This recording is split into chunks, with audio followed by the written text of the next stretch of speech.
E não apesar disso. Ela era necessária, ela não era um obstáculo. Eu tendo a achar, eu estou fazendo um exercício também que não tem nada a ver, mas eu tendo a achar que não fosse a pandemia, talvez o cenário... Bom, não é que eu tendo a achar, eu estou muito seguro, assim, quase seguro, porque não dá para fazer. Não dá para saber, né? Não dá para saber, não dá para saber.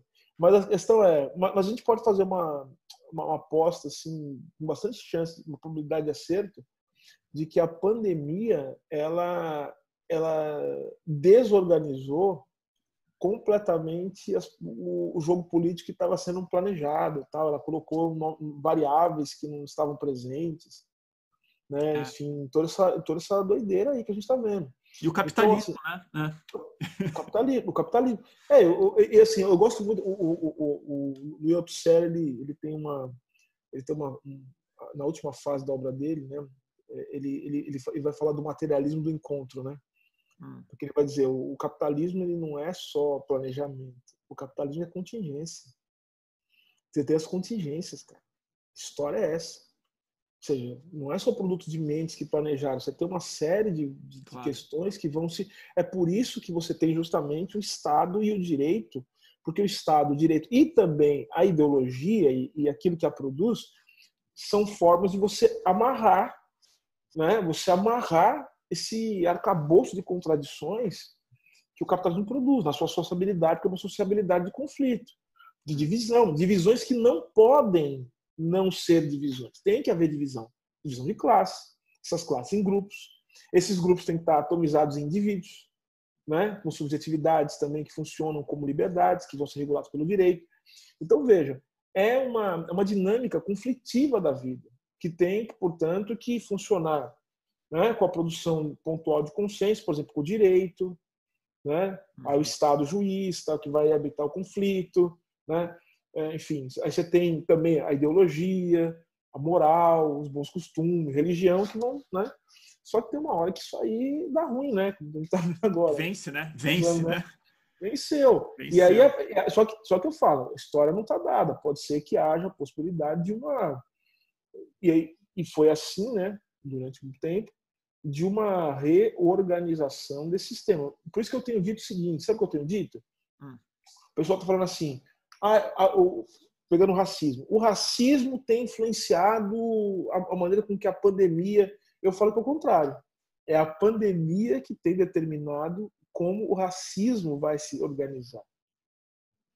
A pandemia é uma forma de organização do mundo para lidar com os efeitos da doença. A pandemia não é a doença. A pandemia é a organização política para lidar com isso. Exato. Então, ou seja, as formas de controle social, inclusive as pessoas podem aprender algumas coisas com a pandemia que elas não conheciam antes. Formas de controlar as pessoas, de manter os estrangeiros longe, total. de interferir no corpo das pessoas. Eugenia, né? Eugenia. É super colocada hoje em dia no discurso sanitário, né? Por isso que eu falo, se o Brasil, a gente caminhando para o mínimo de organização, se houver algum mínimo... Eu tô falando eu não estou nem indo para o programa máximo, eu vou ficar no meio. Se o Brasil se organizar minimamente, cara, é impossível que a gente não faça esforços para responsabilizar criminalmente, sabe? Por uma série de tipos penais, inclusive genocídio, as pessoas que estão hoje no comando do Brasil. Elas precisam ser. Porque, assim, a gente não pode permitir, cara, porque o nosso país é um país que ele é um país ancorado na morte das pessoas, na morte dos negros, de indígenas. Não é possível que a gente e a ditadura militar, ou seja, é um país de golpe, de autoritarismo, e aí também está uma das diferenças, que acho que você quer falar disso do Brasil em relação aos Estados Unidos. Eu queria muito te ouvir disso. Então, ou seja, é um país... A gente não pode permitir, cara, uma quadra civilizatória, por isso que eu falo, negócio de vamos fazer, a gente precisa tirar esse governo do poder, tem que ter impeachment, assim, eu tô numa, assim, se chegar com papel de pão, fala assim para mim assim, olha, tem que tirar esse homem aí. Eu faço a petição na hora, no papel, sabe? Tô nessa. Eu concordo. Depois eu discuto, porque assim, depois eu discuto. E a gente vai ter que discutir muito mesmo, porque eu falo, não tem antifascismo e não tem antirracismo com política de austeridade. Não vem com eu sou antirracista e eu defendo política de austeridade. Eu defendo o Paulo Guedes antirracista. Sabe, cara, sabe, não existe isso. Não existe. Não, até porque esse senhor aí, naquela fatídica reunião de ministros? De ministros, né? É que quando eu lembro dessa reunião, eu penso numa coisa que é até legal, assim, mas que não merecia comparação. A carreta furacão, sabe? Uma coisa assim. Não merece mesmo. Não merece. A carreta furacão do demônio, sabe? Assim, carreta furacão, pelo menos eles têm estilo, né? Estilo, não. Eles não são do mal. Até de ser super-herói. Uma carreta furacão, assim, sabe? Aquele Nêmesis, né? Quando vê o contrário. Cara, nessa reunião, o ministro Paulo Guedes, ele falou uma coisa, assim, abertamente. Ele elogiou, fez elogios e propôs também na reunião a instituição das frentes de trabalho do Hjalmar Schacht, que foi o ministro da economia da Alemanha. Da Alemanha nazista. Nazista. Ele falou isso mesmo. Entendeu? E a gente presta menos atenção nisso, né? Eu achei a fala dele das mais graves, e aliás, ele tem feito das falas mais graves ao Paulo Guedes que tem feito.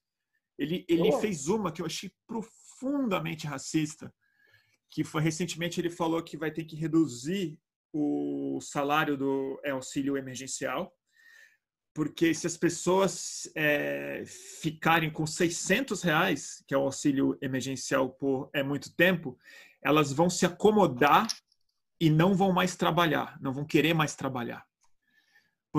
E eu acho tão racista porque assim, ele supõe que esse dinheiro é suficiente e que as pessoas que tiverem esse dinheiro vão falar o seguinte, então eu vou ficar em casa. E ele, que é um zilionário, não fica em casa. Ele trabalha. Ele tem motivação. Ele é um empreendedor. Mas R$600 é o suficiente para a população pobre e majoritariamente negra. Bruno, tem muito racismo aí. Sabe o que tem aí? Você sabe que tem racismo aí? Vamos lá, vamos para o século XIX. Eu me lembrei agora daquele escritor, o Rudyard Kipling. Me lembrei agora do The Burden of the White Man, o fardo do homem branco, que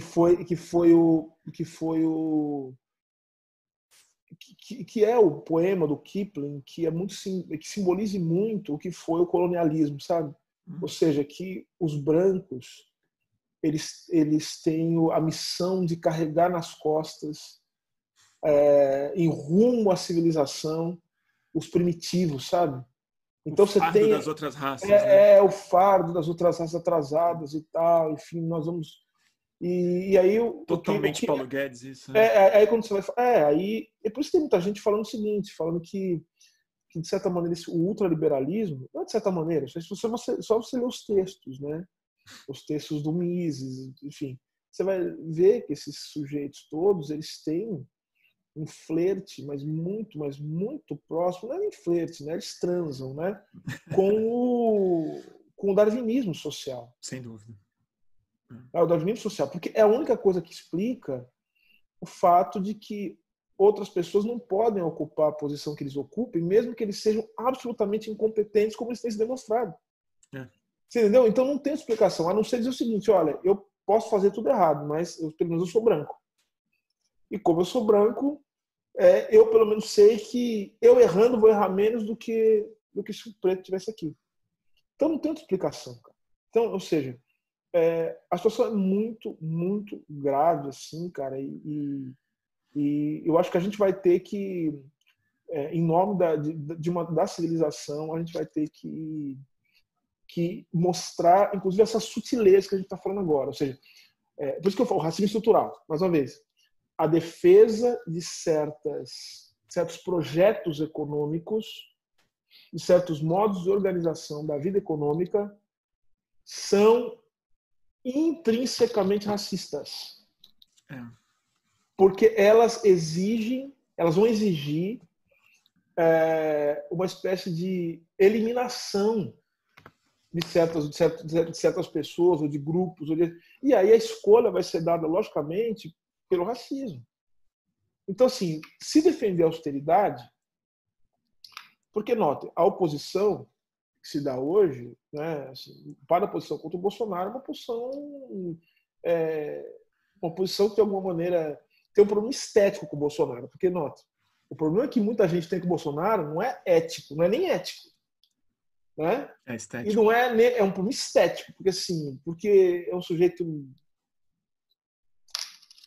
sabe, é um sujeito sem modos, né? É um vexame. É um vexame. Assim, e é engraçado quando fala de coisa dos negros, né? Cara, em nenhum lugar onde as pessoas negras costumam se civilizar e que elas civilizam o Brasil, eu estou falando aqui, um terreiro. Uhum. Você já foi você vai no terreiro. Você vai no terreiro. Quando você vai numa quadra de escola de samba, quando você vai ter um jogo de várzea, nenhuma daquelas pessoas se comportou daquele jeito naquela reunião poderia estar num ambiente como esse. Nossa, porque são ambientes em que as pessoas se respeitam, que há reverência. Vamos ter mais longe, até numa igreja, né? Que eles dizem que são, né? Pessoas...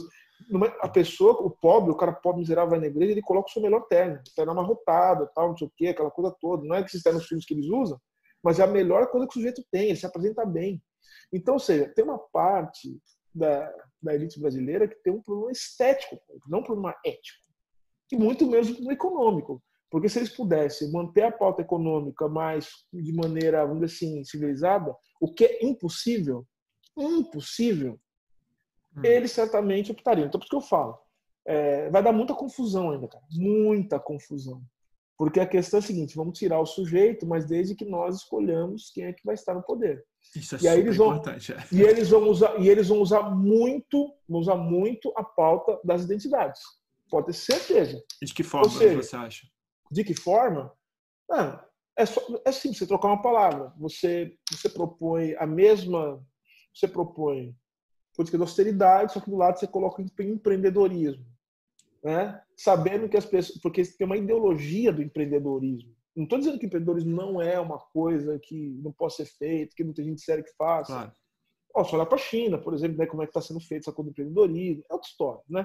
Eu estou dizendo, tem uma ideologia do empreendedorismo que faz com que as pessoas achem que o Estado as atrapalha, né? Sendo que o Estado muitas vezes é a única coisa que essas pessoas têm para conseguir se manter materialmente, né, rígidas. Aí você coloca empreendedorismo negro, né, na ponta. Então é o seguinte, olha, as pessoas negras é melhor empreender, que negócio de carteira assinada, não sei o quê. Aí você fala de diversidade, vai falar de igualdade, coloca algumas pessoas negras em algumas posições também que não são muito importantes. Ou seja, valoriza alguns aspectos que não são aspectos centrais, inclusive, da questão da produção da arte negra, né? Porque a produção da arte negra é o seguinte, o branco continua ganhando dinheiro produzindo arte e cultura, e os negros ficam o quê? Trabalhando para os brancos produzindo arte e cultura. Então você faz isso, mas você coloca os artistas, não sei o quê, você coloca... Então com isso você consegue o seguinte, você consegue fazer, em vez de ficar uma desgraça monocromática, você faz uma desgraça multicolor. Sacou como é que funciona? Faz uma representatividade muito especial, né? Você faz representatividade sem que essa representatividade esteja ancorada numa mudança, de fato, das relações de poder. Isso é tranquilo. Você acha que isso é colocado hoje? Você sente isso muito consciente nos movimentos que estão emergindo a partir dos últimos dias? No Black Lives Matter, no que está acontecendo aqui no Brasil? Não. Você ainda acha que tem ainda uma coisa muito sobre representação, mas ainda não conseguiu ir na estrutura tanto? Acho e vou dizer, não é por uma questão de... Não é por uma questão... assim, eu não gosto de ficar moralizando isso. Claro. Eu acho que se as pessoas estão assim porque o mundo está muito complicado, sabe? É isso que elas têm... É o que está sendo oferecido para a construção da própria subjetividade. Sabe? Esse nó é difícil de desatar, né? Porque é o momento que ela tem, né? Sim, elas estão sendo alimentadas por isso, cara. Até a gente mesmo.